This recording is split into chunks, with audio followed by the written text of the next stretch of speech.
अस्सलाम वालेकुम। तो जी कैसे हैं आप सब? मैं बिल्कुल ठीक आपकी दुआओं के साथ। और जी यहाँ से मैं अपना व्लॉग स्टार्ट करती हूँ और मैं आपको बताती हूँ कि मैं इस वक्त हूँ सदर मार्केट में और मैं यहाँ पे लेने आई हूँ किसी के लिए गिफ्ट। और इंशाल्लाह इस वीडियो में मैं आपको बताऊँगी कि मैंने किसके लिए क्या लेना था। तो जी ये मार्केट अस्करी को डिफेंस को बहुत करीब पड़ती है। हम लोग यहीं से ही ज़्यादातर शॉपिंग करते हैं। मैंने अपने घर के कर्टन्स भी यहीं से बनवाए थे और रग्स भी मैंने यहीं से ही लिए थे। हर एरिया की मार्केट में अपने डिज़ाइन होते हैं और मैंने यहाँ पे देखा है कि सदर मार्केट में कर्टन्स के और रग्स के डिज़ाइंस अच्छे हैं। प्लस पॉइंट ये है कि यहाँ पे बहुत रश नहीं होता और बहुत पुरसकून तरीके से शॉपिंग हो जाती है। और साथ में यहाँ पे सलमान के लिंक्स हैं तो मुझे ज़्यादा फिरना भी नहीं पड़ता। और इस वक्त मेरी शॉपिंग हो भी चुकी है और मैं अब घर के लिए निकल रही हूँ और इंशाल्लाह मैं आपको दिखाऊँगी कि मैंने क्या लिया। What do you want? And what do you want? Muhammad?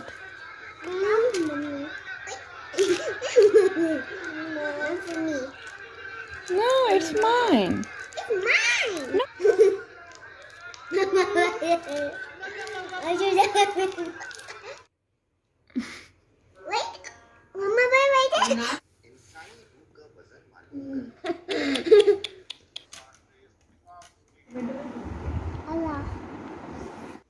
Morning हो चुकी है और ये व्लॉग अब नेक्स्ट डे का है। साइमा मेहंदी लगा रही थी तो मलिहा को भी उसने मेहंदी लगा दी।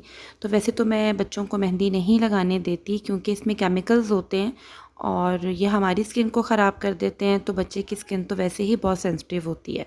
तो मैं मेहंदी ख़ुद बहुत शौक़ से लगाया करती थी, लेकिन अब मैं अवॉइड करती हूँ मेहंदी लगाने से क्योंकि कुछ दिनों के बाद हाथ ड्राई हो जाते हैं और स्किन उतरना शुरू हो जाती है। मैंने अपनी शादी पे भी इतनी ज़्यादा मेहंदी नहीं लगवाई थी। उसकी रीज़न यही थी कि मेहंदी का अब वो रिज़ल्ट नहीं होता, वो खुशबू नहीं होती और एक वॉश के बाद ही मेहंदी का कलर उतरना शुरू हो जाता है क्योंकि अब मेहंदी आती नहीं, अब तो आता ही अर्क है। वरना जो मेहंदी की खुशबू होती है वो तो बहुत ही प्यारी खुशबू होती है, अब तो वो है ही नहीं चीज़। और बस इसी वजह से फिर मैंने मेहंदी लगवाने से अवॉइड किया कि इसके बाद जो हाथ गंदे लगेंगे या बर्न हुए हुए लगेंगे, इससे बेहतर यही है कि इतनी ही लगवाओ जितनी बर्दाश्त कर सकती हूँ। और अब मैं लगवाती ही नहीं हूँ, मैं अब अवॉइड ही करती हूँ। साइमा मुझे कह रही थी कि बाजी आप भी लगा लें, मैं आपको लगाती हूँ, तो मैंने नहीं लगवाई। अब हम जा रहे हैं स्वीटी की तरफ। मेरा 2 दिन से प्लान था स्वीटी की तरफ जाने का, तो मैंने कहा कि मैं फ्राइडे को आऊँगी और सैटरडे और संडे सलमान को ऑफ़ होता है। तो ये होता है कि मेरे लिए फ्राइडे नाइट कहीं पे भी मैं रिलैक्स होकर बैठ सकती हूँ कि नेक्स्ट डे ऑफ़ है, तो ये सेटिस्फेक्शन होती है। तो बैंकर्स के लिए 2 दिन का ऑफ़ बहुत ज़रूरी है क्योंकि बैंकिंग बहुत टफ़ होती है। और लास्ट डेज़ ये हुआ था कि सलमान का ये ऑफ़ ख़त्म हो गया था, जिस वजह से हमें बहुत परेशानी आई कि पता नहीं अब ये फिर से ऑन करते हैं कि नहीं, लेकिन अल्लाह का शुक्र है कि छुट्टी बहाल कर दी थी। अब हम बेकरी पे आ चुके हैं और सलमान को भूख थी, तो सलमान ने कहा कि मैं अपने लिए सैंडविच बनवाऊँगा और मैंने मना भी किया कि खाने का टाइम है, आप वेट कर लें, एक बार खाना ही खाएँ। पर सलमान की आदत है, सलमान ने ड्राइविंग के दौरान बेकरी से कुछ ना कुछ अपने लिए बनवाना ही होता है।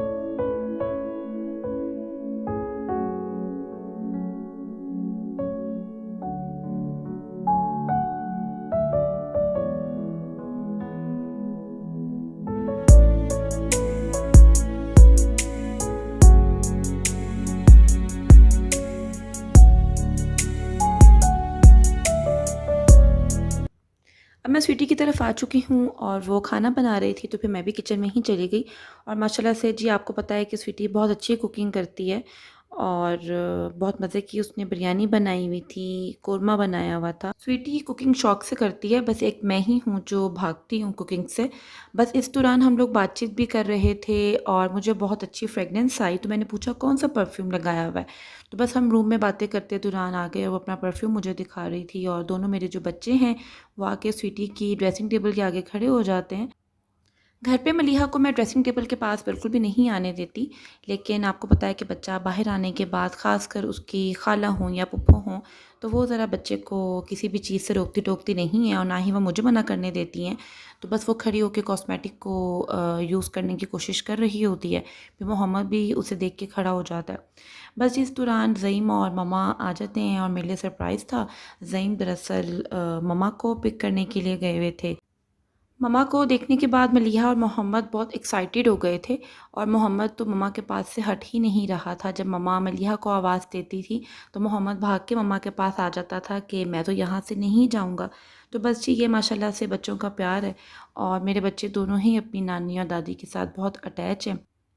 अब मुझे स्वीटी ने यहाँ पे दूसरा सरप्राइज़ ये दिया कि मेरे लिए स्वीटी केक लेके आ गई। दरअसल मेरी आज बर्थडे थी और स्वीटी ने केक मंगवाया हुआ था, तो कहती है कि आप केक कटिंग करेंगे।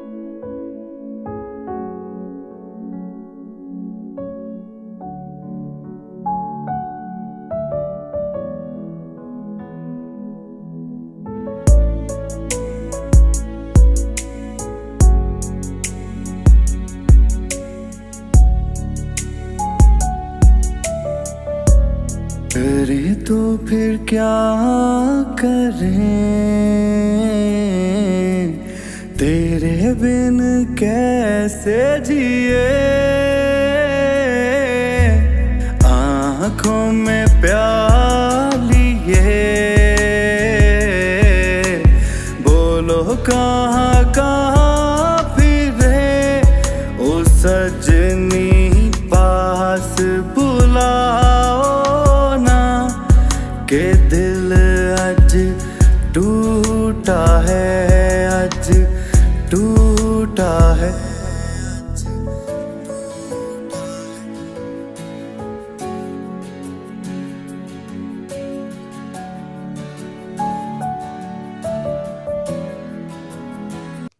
बहुत अच्छा लगा स्वीटी ने ये सरप्राइज़ दिया और अब बस बच्चों की ही बर्थडे सेलिब्रेट की जाती है। अपने बारे में अब इतना नहीं सोचा जाता, लेकिन जब बहन भाई आपके लिए इस तरह से कोई सरप्राइज़ अरेंज करते हैं तो बहुत अच्छा लगता है। किचन में कप रखने के लिए आई, चाय पी ली थी मैंने, तो स्वीटी किचन नीट कर रही थी।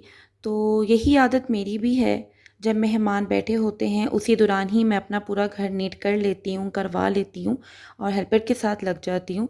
तो बस यही आदत स्वीटी की भी है और ऐसे बैठने में मज़ा ही नहीं आता अगर किचन में मेस हो और बर्तन वगैरह पड़े हुए हों। तो मेहमान के होते ही हमें आदत है हम अपना किचन घर नीट करके फिर बैठते हैं। तो बस आज साइमा मेरे साथ नहीं आई थी, दरअसल वो आ रही थी तो उसके अब्बू आ गए। तो फिर मैंने कहा कि तुम अपने अब्बू के पास रहो, मैं फिर 2-3 घंटे में वापस आ ही जाऊँगी। खाना वगैरह खा के चाय पी के हम लोग फ़ारिग हो चुके थे, तो मैंने सलमान से कहा कि अब आप गिफ्ट लेके आएँ और हम देते हैं। तो दरअसल ये स्वीटी की एनिवर्सरी का गिफ्ट था और वो देख के हैरान हो गई कि बर्थडे तुम्हारी है और गिफ्ट तुम मुझे कर रही हो। तो बस जी, मेरे ये प्लान में था कि मैंने स्वीटी को देना है और ये शुक्र है कि मेरे लिए आसानी थी कि मैंने रग सेलेक्ट किया हुआ था, वरना गिफ्ट किसी को कुछ देना हो तो समझ ही नहीं आता कि क्या दें क्या करें। तो बस ये जगह खाली थी और ये मेरे प्लान में था कि मैं यहाँ पे रग लेके आऊँगी स्वीटी के लिए। वैसे मैं ग्रीन कलर का सर्च कर रही थी लेकिन मुझे नहीं मिला, तो फिर मुझे ये मल्टी कलर में पसंद आया। तो मैंने स्वीटी को नहीं बताया कि ये मुझे पसंद है, मैं 2 लेके आई थी और यही कहा कि तुम इनमें से सिलेक्ट कर लो, जो तुम्हें पसंद आता है वो तुम रख लेना। पम्पकिन्स भी मुझे पसंद आए थे और पम्पकिन स्टूल्स स्वीटी ऑलरेडी ले चुकी हुई थी, अब मैं ये भी नहीं ले सकती थी। लेकिन ये शुक्र है कि मेरे प्लान में रग था और बस मैंने सलमान से यही कहा कि हम रग ही ले लेंगे क्योंकि अभी उसी की ही कमी है। और बस ये खुशी होती है कि जब आप किसी को गिफ्ट करते हैं और उसे पसंद आ जाता है और उस दौरान बस आपकी मेहनत का फल आपको मिल जाता है। तो मेरी कोशिश यही होती है कि मैं जो अपने लिए पसंद करती हूँ वही मैं गिफ्ट में भी दूँ और बिल्कुल भी मैं उसमें कॉम्प्रोमाइज़ नहीं करती। इसीलिए मैं एक टाइम में 2 चीज़ें लेके आती हूँ ताकि आपके सामने वाले की भी इसमें चॉइस हो जाए। अब हम घर के लिए निकल पड़े हैं और इस दौरान मलिहा इतना रो रही थी कि मुझे तो लाला के पास ही रहना है और मम्मा के साथ जाना है, लेकिन ऐसा नहीं हो सकता। बच्चे को अपने साथ ही घर लेके जाना होता है। बेशक ठीक है वो सब प्यार करते हैं, बच्चा प्यार का भूखा होता है, लेकिन बच्चा इस तरह से फिर ख़राब हो जाता है।